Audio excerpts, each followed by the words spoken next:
Почитувани пријатели, ви покануваме да ја следите нашата нова утринска емисија под наслов Добро утро на радио Глас на надежта. Секој понеделник и петок со почеток во 9 часот. Емисијата ќе изобилува со нови содржини и прилози.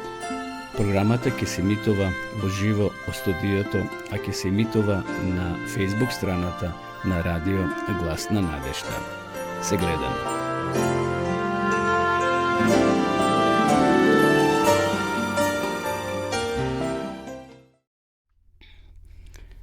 Почитувани гледачи, добро утро, срдечен поздрав од студиото на радио Глас на надежта.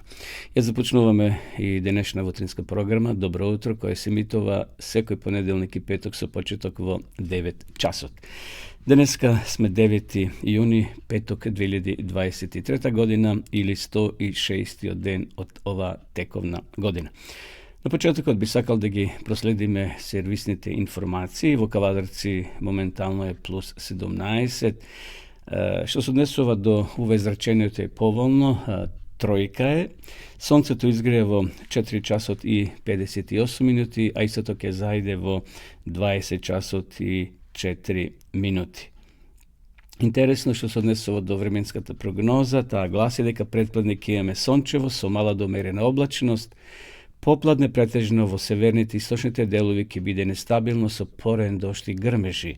Локално процесите ќе бидат поинтензивни во форма на невреме со пообилен дожд за кратко време, електрични празнења, силен ветар и изолирана појава на град.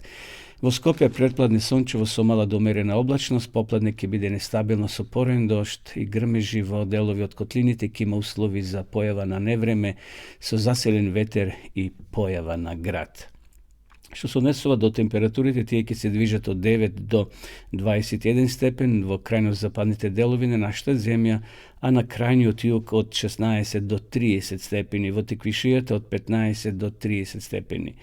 Гледајќи ја метеоролошката карта, почитувани гледачи, скоро целиот месец јуни ќе имаме нестабилно време. Навистина, временските прилики се промени не само кај нас, туку на целиот Балкан и на пошироко. Овие денови многу држави беа зафатени од невреме, а и многу градови во нашата земја. Така да бидеме внимателни каде се движиме со автомобили, кога се враќаме, бидејќи еден облак ако се појави може да направи катастрофа, да се излијат и реките и да направи проблеми. Затоа еве и денешната прогноза гласи дека ќе има поинтензивни врнежи во форма на невреме со пообилени дождови за кратко време. Значи тоа може да се создаде електрични празнења, силен ветер и изолирана појава на град. Времето е топло, но дождот навистина може да направи проблеми. Еве, што се однесува до прогнозата за утре, е слична. Значи, ќе има повторно во попладневните часови нестабилно со порен дожд, локално со засилен ветер, наместо ќе биде тоа во форма на невреме и порен дожд, силен ветер и изолирана појава на град. И утре ќе имаме високи температури, значи до 30 степени, но внимавајте, значи, на појава на град, на засилен ветер или, како овде што пишува, порен дожд. Гледајќи ја картата, значи до 18 јуни, скоро секој ден ќе имаме променливо време, делимично, значи сончево и врнежливо. Така да не ќе може да се опуштиме во тие летни топли денови, бидејќи еве за кој ден ќе влеземе во најубавото време, односно најтоплото време годишно, тоа е летото. Но како е да е, ќе ја пратиме прогнозата постојано, секојдневно и да видиме како ќе се одвива тоа. Што се однесува до ветерот, значи нема силен ветер за сега, значи нормално е, суво е, сончево во претпладне, барем во Кавадарци, верувам дека така е и кај вас, почитувани гледачи. Значи, уве зрачењето е тројка, умерено е, 3% имаме облаци, видливоста е 16 км, влажноста е 71%.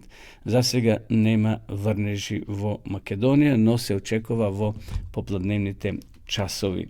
За следните 3 дена прогнозата е слична, значи ќе имаме променливо облачно, за сите 3 дена пишува променливо облачно, со слаб ветер, со слаб дожд, попладне ќе има услови за локална нестабилност, со порен дожд, грмежи и засилен ветер. Така да еве, што може да се заштитиме, но тоа е природа што се вели и не знаеме каде ќе удрат тие доштови.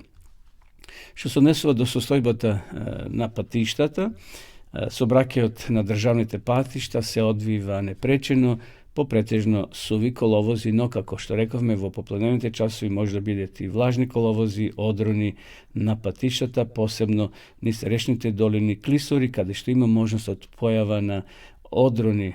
Ова посебно се однесува на делниците Катланово, Велес, Маврово, Дебар, Сруга, Виница, Берово и Кочани, Делчево. Поради зголемена ниво на вода на реката Радика, значи се урнате мостот овде како што е наведено и треба да се користат тие алтернативни патишта кои се поставени. Што се однесува до граничните премини, тие се отворени, нема никаков застој, значи освен она редовна контрола што е потребно за извршување на царинска и полициска контрола. Ако планирате да заминете за викенд надвор од Македонија, можете да го сторите без проблеми. Еве, почитувани гледачи, тоа бе отприлика тие сервис информација. Одиме сега на рубриката на денешен ден да видиме што се случило на 9 јуни во историјата. Имаме интересни податоци. Во 68-та година, значи тоа е после Христа, 68-та година, римскиот император Нерон извршил самоубиство по ерупцијата на народното незадоволство. Тој презел власта по смртта на царот Клавдиј и во почетокот бил под влијание на својот учител, филозофот Сенека. Во 64-та година избувнал пожар во Рим за кој се смета дека го подметнал Нерон. Иако Нерон ги обвинил тогаш христијаните и многу христијани били убиени, тие били во прогонство, били затварени во катакомби, во тие арени и погубени или фрлени пред лавови, како е да е, еве римскиот император 68 година на денешен ден извршил самоубиство. На денешен ден, во 1661 година, роден е рускиот цар Фјодор III Алексеевич Романов, кого по смртта во 1682 година го наследил неговиот полубрат Петар Велики. Фјодор III Алексеевич Романов станал цар во 1676 година. Бидејќи бил малолетен и болежлив, тој не бил во состојба секојдневно да владе. Тогаш во земјата управувале неговите вујковци. Добро, еве интересен податок. Во 1781 година на денешен ден роден е англискиот инженер и пронаоѓач Џорџ Стивенсон, таткото на железницата, кој во 1814 година ја конструирал првата употреблива парна локомотива. Во 1825 година ја проектирал првата јавна железничка пруга Стоктон-Дарлингтон и ги вовел челичните шини наместо дрвените, а во 1829 година ја изградил и пругата Ливерпул-Манчестер, на која неговата локомотива Рокит постигнала тогаш рекордна брзина од 56 км на час. Во Њукастел во 1823 година ја основал првата фабрика за локомотиви. Еве, почитувани гледачи, јас тоа не сум го знаел, може сум заборел, сме учели секако, меѓутоа благодарение на овој човек Џорџ Стивенсон денеска имаме, значи, железница и затоа е наречен таткото на железницата. Одиме понатаму. Во 1898 година со договор меѓу Лондон и Пекинг, Кина на Велика Британија го остапил Хонг Конг на 99 години. Ево уште една интересна информација. Во 1945 година Југославија со Велика Британија и САД постигнала договор со кој слободната зона Трст била поделена на две окупацијски зони А и Б. Првата подпаднала под сојузничката власт, а втората под Југославенската воена управа. Во 1967 година египетскиот председател Гамел Абдел Насер, еден ден пред завршувањето на 6-дневната израелско-арапска војна поднесол оставка поради пониживачкиот воен пораз на Египет. Добро, еве нешто и од Македонија, но на жалост не имаме од Македонија, но како и да е, има една информација. На денешен ден 1999 година последниот американски астронаут го напушти мир, со што завршило руско-американската соработка на ова руска вселенска станица. И во 1999 година во кампот на француската бригада на НАТО на спортскиот аеродром Аџителе кај Куманово, по 5-дневни преговори југославенските и НАТО генералите го подпишале војно-техничкиот договор за повлекување на југославенските војни и безбедносни сили од јужната српска покрајина на Косово.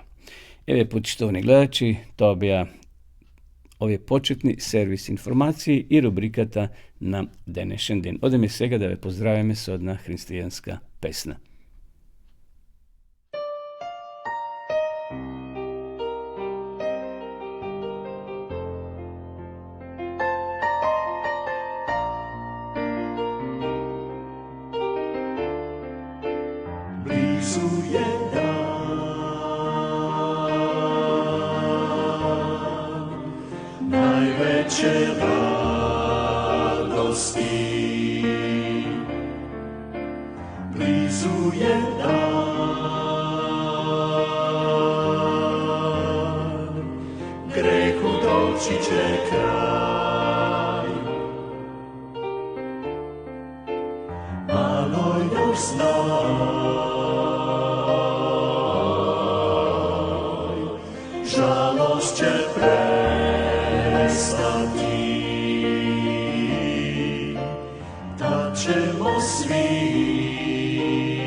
Još samo malo, još korak jedan za tlak gde raste i trnje i cvet, još samo časak i staće vreme u večnoj zori što rađa nov svet, bez zime i lednog daha, bez praznog gnezda, usahlog cveća, svet koji ne zna za korak starca, ni drugo doba sem proleća.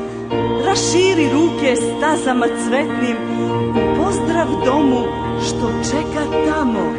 U susret pođi proleću večnom, za njega ti si i stvoren samo. I ti ko Isus, kao naš Isus, samo još malo svakog dana, bliže večni je dom.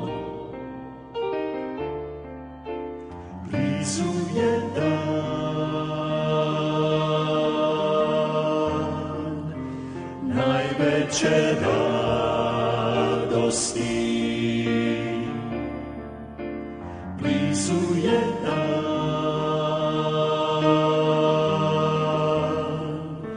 grehu doći će kraj. Malo još znaj,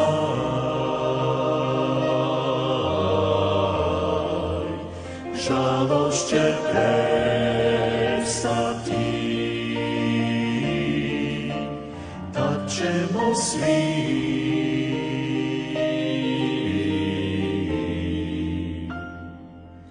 s Kristom poći u raj.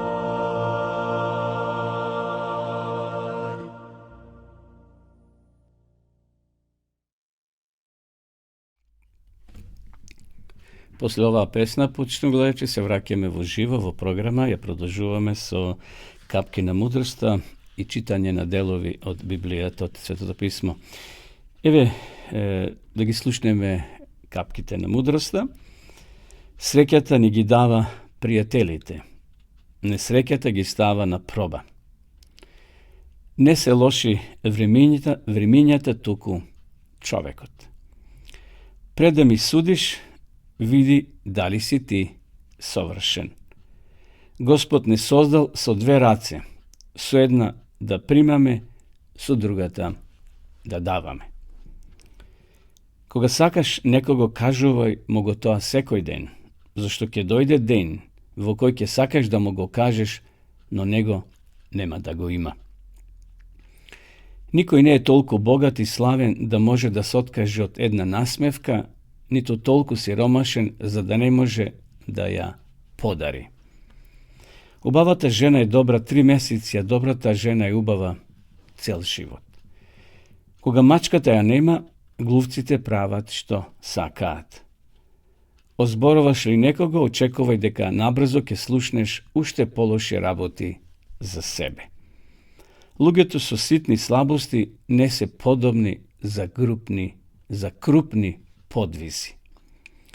Сите луѓе грешат, но големите си ги признаваат своите грешки. Еве тоа беа капки на мудроста, предвидени за ова утро, почитуваме гледачи, верувам се корисни, поучливи, така да и ние ќе извлечеме некоја корисна поука за нашиот живот, да не ги повторуваме истите или сличните грешки како што некој ги направил, па еве тоа е преточено во зборови, во овие капки на мудроста што ги делиме во секоја наша утринска емисија. Следува денеска да го прочитаме 70-тиот псалом, е многу краток, има само 5 стихови, но еве да го проследиме. Побрзај да ме спасиш, Боже, поитај ми во помош, Господе. Нека се посрамат и нека се збркаат сите кои сакаат животот да ми го одземат. Нека остапат и без чест нека останат сите кои пропас ми пожелуваат. Во срам нека отстапат тие кои ми велат, ако ти е, така ти треба.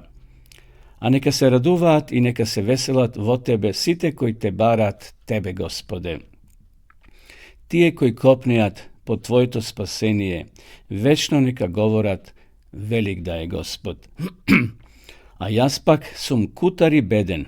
Побрзај кај мене, Боже. Ти си ми помош, избавител, не доцни, Господе. Еве, во овој 70 псалом, почитувани гледачи, Давид упатува кон Господа молитва за помош против прогонителите. Знаеме дека Давид имал непријатели внатрешни и надворешни, но тој секогаш својата надеж ја потпирал на Господа. Нека и ние во овој ден нашата надеж ја потпираме на Бога. Продолжуваме со песна.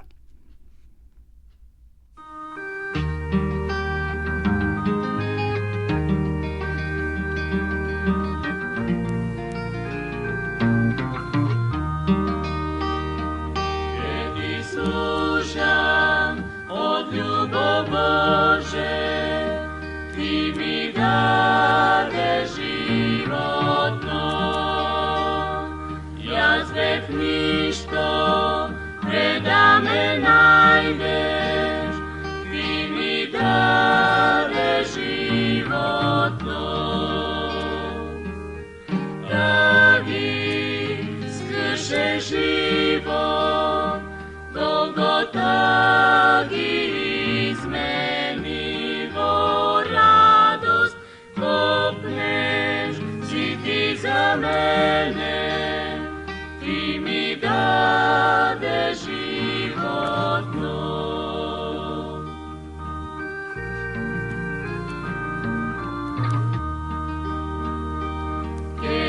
služam od ljubov Bože, ti mi dade životno.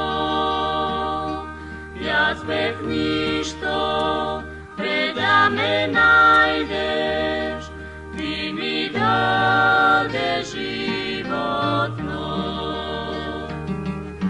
Prvi skrše život, Golgota bi izmenilo radost, kopneš si ti za mene, ti mi dade životno, ti mi dade životno.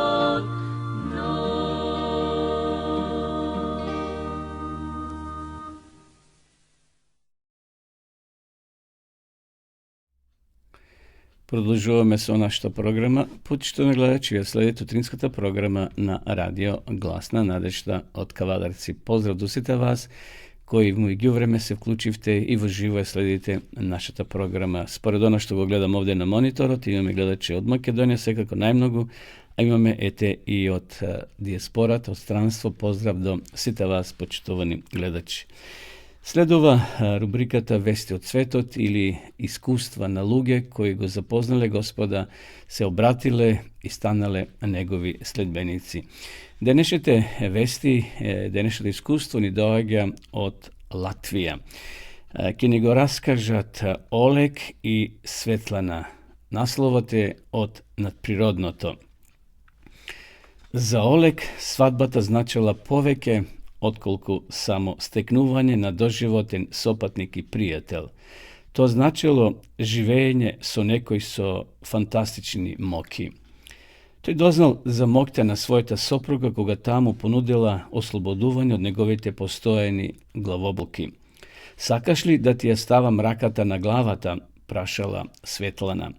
Без да чека одговор, таа му ја ставила раката на челото. Главоболката веднаш престанала. Ох, тоа ми помогна, извикал Олег изненадено. Потоа секогаш кога Олег би имал главоболка, знаел на кого да му се обрати. Не знал како Светлана го прави тоа, но не се грижил тој за тоа. Едноставно, главата повеќе не го болела. Имало многу работи што тој не ги разбирал во тоа време во советска Латвија. Но она што тој сигурно го знаел е дека нема Бог. Тој не верувал во Бога. Олег пораснал во атеистички дом и тој, како и многу луѓе во тоа време, не верувале во Бога. Меѓутоа, тој верувал во невидливите сили. Светлана уживала во читањето списанија за надприродното и била поврзана со некоја невидлива сила. Во една прилика, кога Олег го поправал автомобилот, Светлана слушнала глас кој е рекол да ги употреби своите ментални сили за да го исклучи моторот на автомобилот. Пред воопшто и да помисли да го направи тоа, моторот се изгаснал. Слушнала гласови кои рекле да прави и други работи. Олег не размислувал многу за надприродните гласови, додека не и кажале на неговата сопруга да го убие него и нивните 3 деца. Светлана одбила да го послуша гласот и потонула во длабока тага. Во текот на 3 дена посакувала да умре. Олег се исплашил и ја напушил куќата заедно со децата.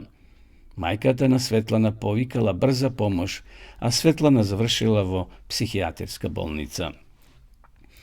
Кога Олег го видел психијатерот, прашал дали неговата сопруга некогаш ќе биде пуштена од психијатерската болница. Не можам да ја задржам овде, бидејќи не е луда, рекол психијатерот. На Светлана не и треба болница, току црква. Олег бил шокиран. Советскиот психијатер му ја препорачал христијанската адвентистичка црква. Олег и неговото семејство немале никаква врска со какво била црква, не бил сигурен што да прави. Во овој случај и во очај, мајката на Светлана пронашла една постара жена на низиното работно место. Знаете ли каде можам да најдам Библија или да разговарам со некого за Бога? се покажало дека жената била адвентист. Секако дека знам, рекла таа жена, мојот пастор може да разговара со вашата керка и да ви даде Библија. Кога Светлана била отпуштена од болницата, заедно со сопругот Олег го посетиле пасторот и му го кажале својот проблем. Пасторот не се сомневал дека злите сили ја мачат Светлана. Молете се на Бога и тој ќе ве избави, рекол пасторот. И вие би биле добро да дојдете во црква. Светлана и децата почнале да одат во црква редовно. По 3 месеци таа се крстила. На Олег му леснало што неговата сопруга конечно го пронашла својот мир, но тој се уште не бил убеден дека постои Бог или дека му бил потребен.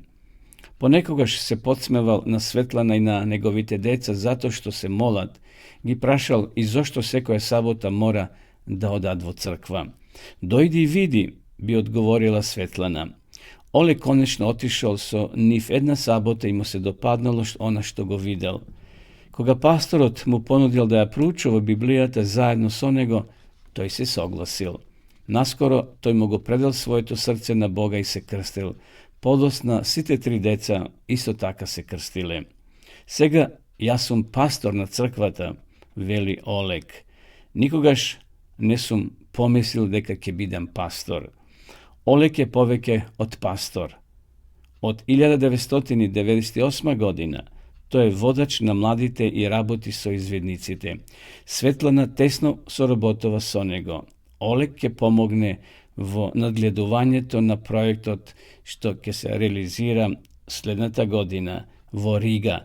Таму ќе се изгради дом за млади, каде што ќе можат да учат странски јазици, да се занимаваат со спорт и да учествуваат во други активности насочени кон Христа во христијанската адвентистичка црква. Верам, се охрабривме, почитувани гледачи, за ова искуство на овој брачен пар. Меѓутоа сакам да нагласам едно што овде го тоа слушнавме, дека Олег, односно неговата сопруга, била опфатена, Светлана, сопругата, со зли духови. Денеска многу млади и постари се опфатени со зли духови кои прават чуда, лечаат и луѓето мисле дека тоа е од Бога. Еве гледате ова жена каква сила имала во себе. Значи со мислите го угаснала моторот на автомобилот, правила и други чуда, имала биоенергија, го допирала челото на мажот кога ќе го боли главата и главата престанувала. Меѓутоа во еден момент таа добива мисла од таа нечистева сила да ги убие децата. И таа се спротивставила.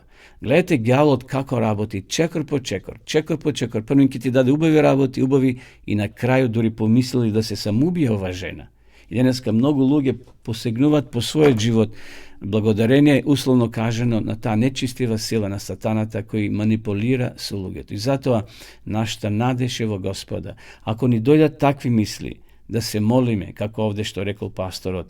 И жената не само што била во болница, туку таа одела и во црква и Бог и помогнал и се излечила, и како што овде прочитавме, станала добра домакинка. Таа сега работи, тесно се работува со Олег, а Олег станал пастор, проповедник од 1998 година. Затоа, како се ближиме кон крајот на овој свет, сатаната ја го користи спиритизмот, таа надприродна сила да ги луѓето опфати оние кои не се целосно подпираат или не се целосно во раците Господови. Нека ова искуство и нас не потикне нашиот живот да го насочиме целосно кон Христа и да го предадеме во Негови раце. Одеме сега повторно со песна.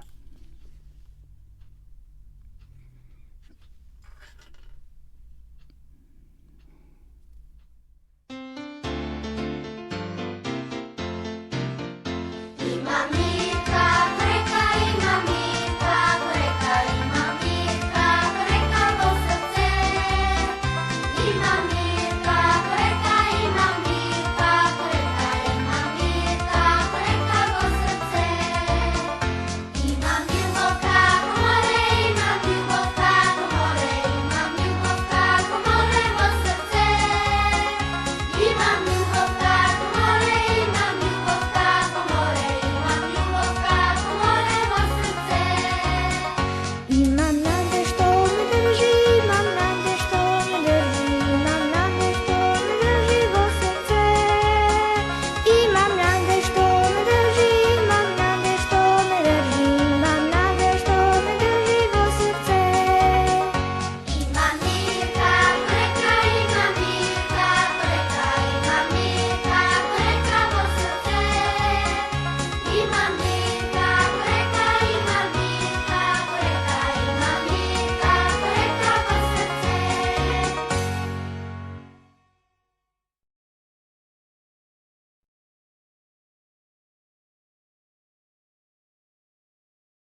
Welcome to Lutterworth, the workplace of John Wycliffe and the place where he did his most significant work. John Wycliffe has often been referred to as the morning star of the Reformation. The morning star is a term coined to describe either a planet or a star that appears shining brightly in the sky just before sunrise. John Wycliffe lived around 150 years before Martin Luther, John Calvin, Zwingli, and the later English reformers, but the work that he did was key in paving the way for them. He was a reformer before the term became popular, standing alone as a voice of change in his generation and in calling people back to the Bible.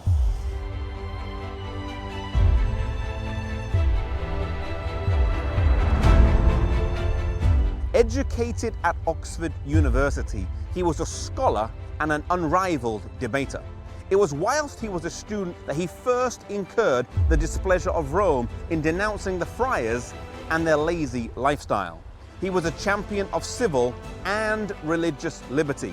And John Wycliffe was the first in his era who coined the term Antichrist in reference to Rome.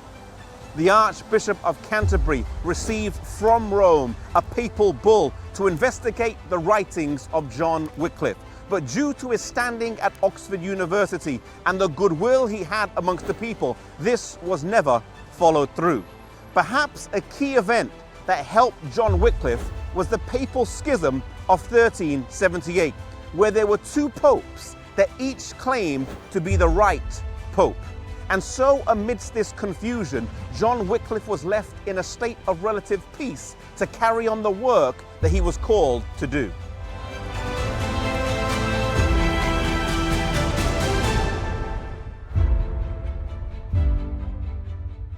John Wycliffe was a great believer in the ministry of preaching.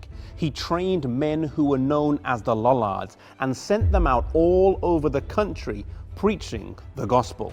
But his greatest achievement was the translation of the Bible.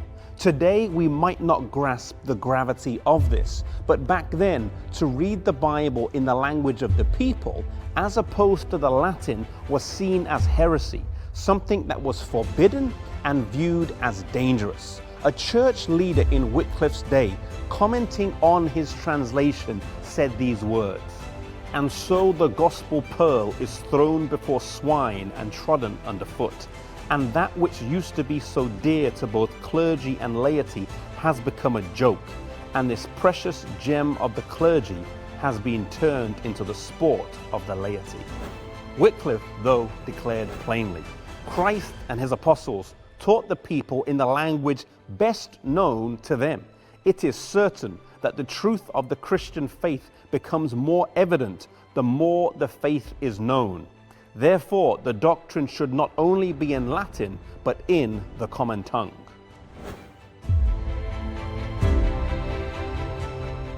John Wycliffe completed the first translation of the Bible into the English language from the Latin Vulgate. It was not a translation that was without fault, but this Bible shed light where previously there had been only darkness. The Bible once read could do only one thing: pierce through the spiritual darkness that was covering England and Europe at the time. The beams of light began to shine now.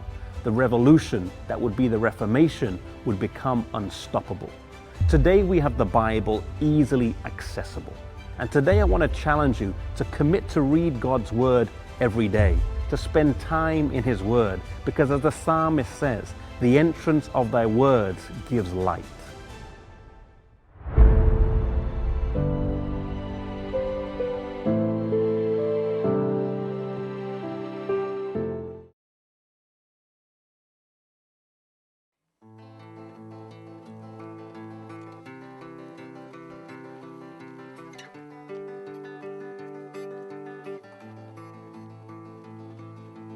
Posljednji voz sada kreće, posljednji poziv čuje se. Evo odmah dolazim samo da uzmem ono što mi je najdraže. I u rukama svojim dva kofera teška, a unutra stvari prolazne. I uzbuđeno trčim da u vagon uđem, da mi zadnji voz ne proleti. I pokušavam da na vrata uđem ja, al ne mogu proći od dva kofera. I nešto brzo moram smisliti, ili ću na polju ostati. Pa ajde probam prvo kofere, da ih nekako okrenem. Ja u poludeću, hvata me panika, ostaće stvari moje najdraže.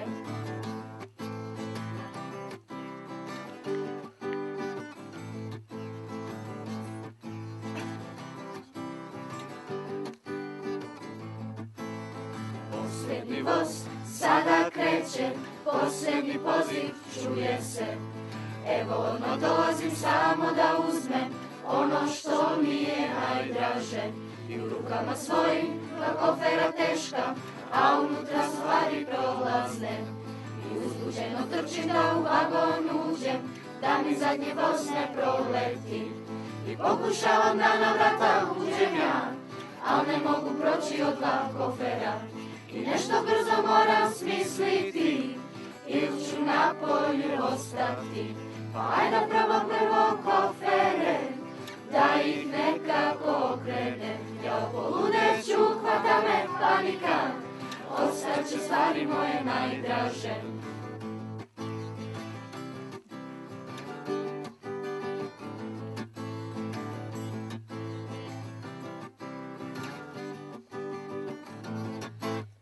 I kad za tren bolje razmislim, bacit ću sve svoje slabosti.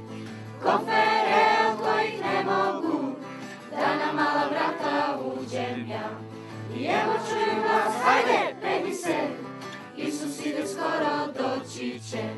Ma daj, pusti te kofere, i celim srcem Hrista prihvati. I celim srcem Hrista prihvati. I celim srcem Hrista prihvati. Свештеникот го почнал обредот како што било предвидено. Го зел детето на раце и го држел пред олтарот. Кога го вратил на мајка му, во книгата на првенците го запишал името Исус. Додека го држал детето на раце, не насетувал дека тоа дете е небесното величество, царот на славата. Свештеникот не помислил дека ова дете е оној за кого Мојсей пишувал: Господ Бог ќе ви подигне од вашите браќа пророк, како мене. Послушајте се што ќе ви каже тој. Тој не мислел дека ова дете е оној чија што слава Мојсей сакал да ја види. Меѓутоа, на рацете на свештеникот лежел оној кој е поголем од Мојсеја. И кога го запишал името на детето, го запишал оној кој бил темел на целокупниот еврејски начин на живење. Ова име ставило крај на сето тоа, зашто системот на жртвите и даровите застарел. Символот речиси ја покажал својата вистинска слика, сенката својата стварност. Славата на Божето присуство го напуштила светилиштето, но во детето од Витлеем била засолнета славата пред која се клањаат ангелите. Ова несвесно дете било ветениот потомок на кого укажувал првиот олтар подигнат пред вратата на Едем. Тоа бил Месија, кнезот на мирот. Тоа бил оној кој му се објавил на Мојсеја и Јасум. Тоа бил оној кој во столбот од облак и оган му бил водач на Израел. Тоа бил оној за кого уште во старо време пророкувале пророците. Тоа бил копнежот на сите народи, коренот и фиданот на Давида и сјајната звезда Деница. Името на ова безпомошно дете запишено во книгата на Израел, со што бил прогласен за наш брат, било надеж за паднатиот човечки род. Детето за кое е платен откуп било оној што ќе го плати откупот за гревовите на целиот свет. Тој бил вистинскиот првосвещеник над Божиот дом, поглаварот кој има вечно свештенство, посредникот од десната страна на небесното величество.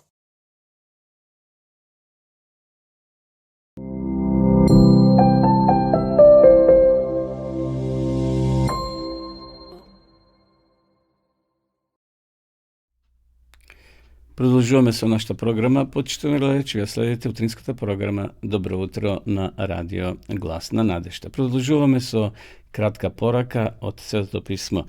Продолжуваме да размислуваме за разбойникот на крстот. Веќе рековме дека двајца разбойници заедно со Исуса биле распнати на Голготскиот крст. Оној од десната страна го посматрал Исуса Христа и приметил необично однесување, го потикнало не само него, туку и мноштвото луѓе кои биле тука присутни на Голгота да размислуваат дека навистина овој човек за Исуса Христа е Божи син. Неговото однесување било мирно, сталожено. Но сепак имало и оние кои му се исмејувале и му говореле: ако си ти Христос, помогни си себе си и нам. Тоа го кажал оној од левата страна, разбойникот на крстот. Но за овие тројца луѓе што умирале не доаѓало никакво избавување. Не се покажала никаква начовечка сила за да ги запре страдањата, не само на Исуса, туку и на оние другите двајца. Разбойникот во мноштвото забележал и некои од оние што 3 години го следеле Исуса. Значи имало луѓе овде присутни кои 3 години го следеле Исуса, јаделе, што се вели, пиеле или дури биле изликувани од страна на Исуса Христа. Ти еднаш дале впечатливо сведоштво: ти си Христос, син на живиот Бог. Дали се уште веруваат во него? Нивната надворешност ја открива нивната целосна збунетост и нивното големо обесхрабрување.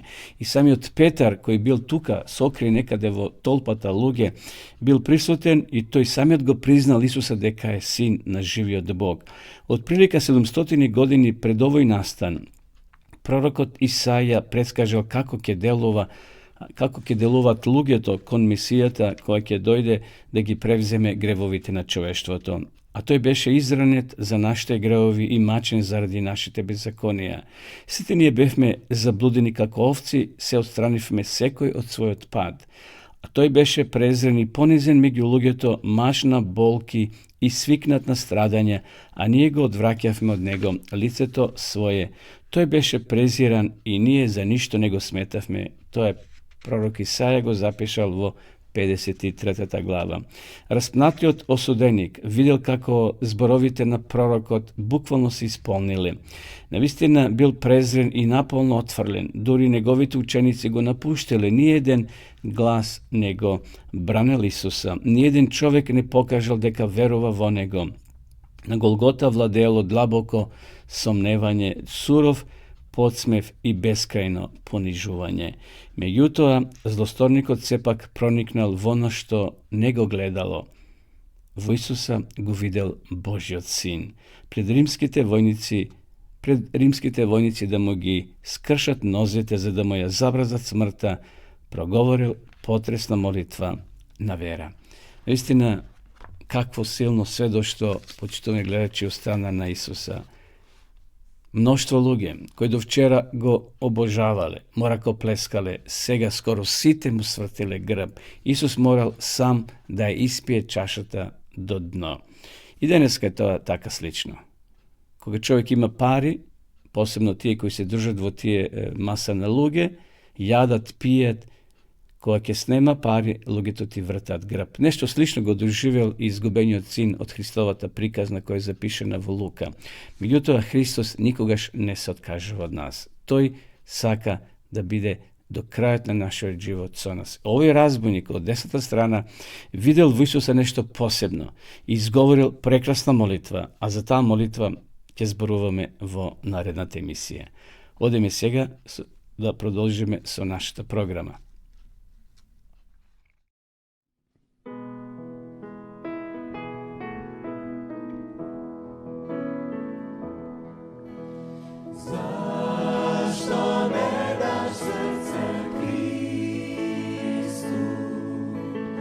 Da mu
Почитувани гледачи, сакам да споделам една информација, еден настан што се случи во минатиот викенд.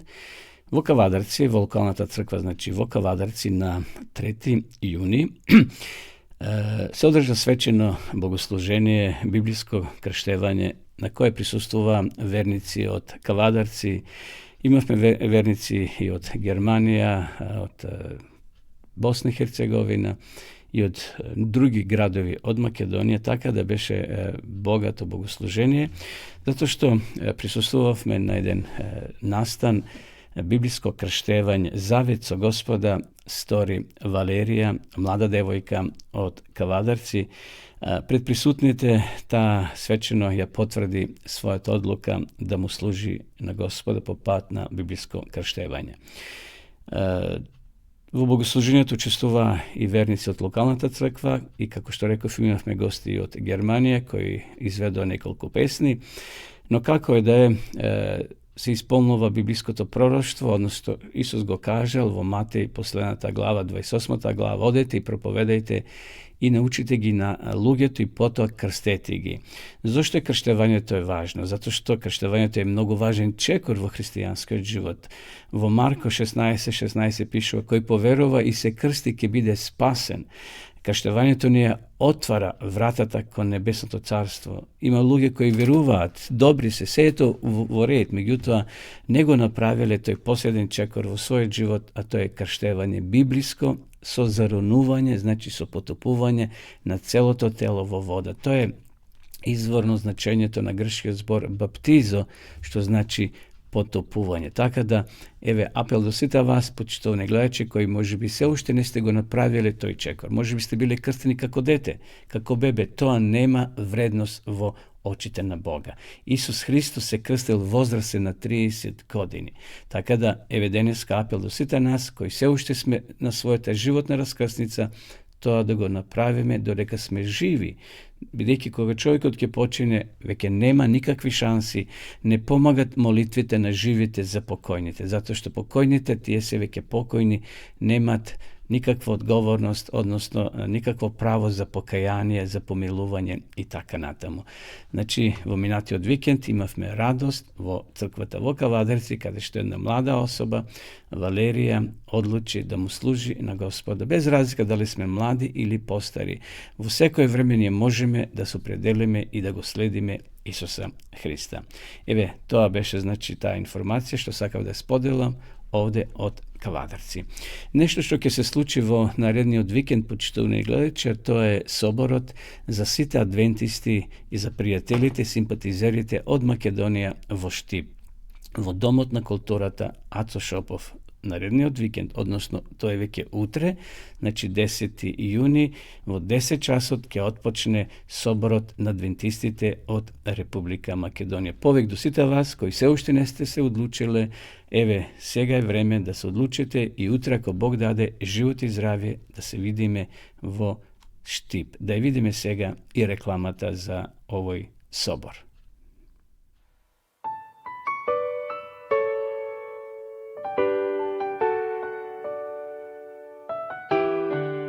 Почитувани, ви покануваме на овогодишниот пролетен собор на Христијанската адвентистичка црква што ќе се одржи на 10 јуни во салата на Центарот на култура Ацо Шопов во Штип. Мотото на овогодишниот собор е "И така бидете совршени". Гости, говорници на соборот ќе бидат Павле Рунич и Филип Стојановиќ од Белград. Почеток на службите предпладне во 10 часот, а попладне во 14 часот. Бидете и вие дел од пролетниот собор на Христијанската адвентистичка црква.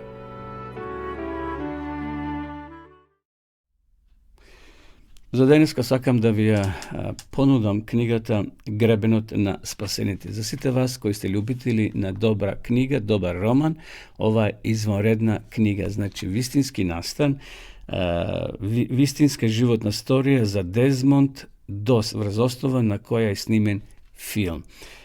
Значи, еве само да ви прочитам неколку реченици. Среде таа избизумена трка се наоѓаше единствениот преостанат болничар во целиот баталион. Дезмонд Дос трчаше од еден пат војник до друг и правеше се што е во негова моќ. Воопшто не мислише како да ја спаси собствената кожа. Човек кој немал пиштол, немал пушка, бил болничар, меѓутоа тој помагал на непријателските војници, во овој случај на јапонците. Книга извонредна. Има и филм, може да најдете на YouTube, снимен филм врз основа на овој настан од Дезмонд, како овде што пишува, човек кој, Дезмонд Дос, кој навистина го ризикувал својот живот да помага на другите. Цената е само 150 денари со попуст, 50% попуст, значи ако ја порачите ќе ја добиете за 150 денари, иначе цената е 300 денари. Еве, значи за денеска ви ја нудиме ова книга Гребенот на спасените. За вас кои сакате да изучувате Библијата, ви нудиме дописна библиска школа. Да ја видиме сега и рекламата.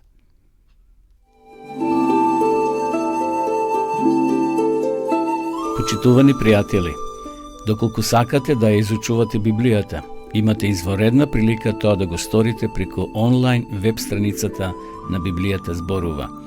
Оваа веб страница е креирана за да ви обезбеди сеопфатно, организирано и темелно проучување на Библијата. Курсевите се бесплатни и без обврски. Можете да го следите во кое било време, тогаш кога вам ви одговора.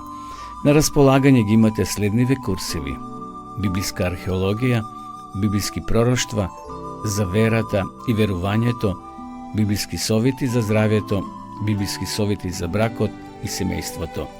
Запознајте ја Библијата, Светото писмо на Стариот и Новиот Завет преку курсевите на интернет или во печатена форма.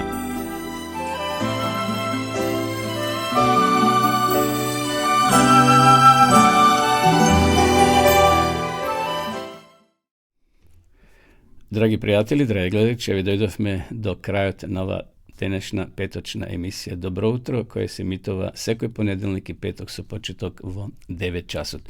И преостанува да ви се заблагодарам на вашето присуство, односно на вашето внимание, што бевме заедно. Ви посакувам убав викенд, благословен викенд. Ако можете, уште еден апел, дојдете утре во Штип, ќе се видиме таму, ние ќе бидеме како екипа и ќе снимаме, ќе направиме на кратка репортажа, така да во понеделник ќе ви известиме за се она што се случуваше во Штип. Уште еднаш, секој добро од Господа и доведување до следната емисија.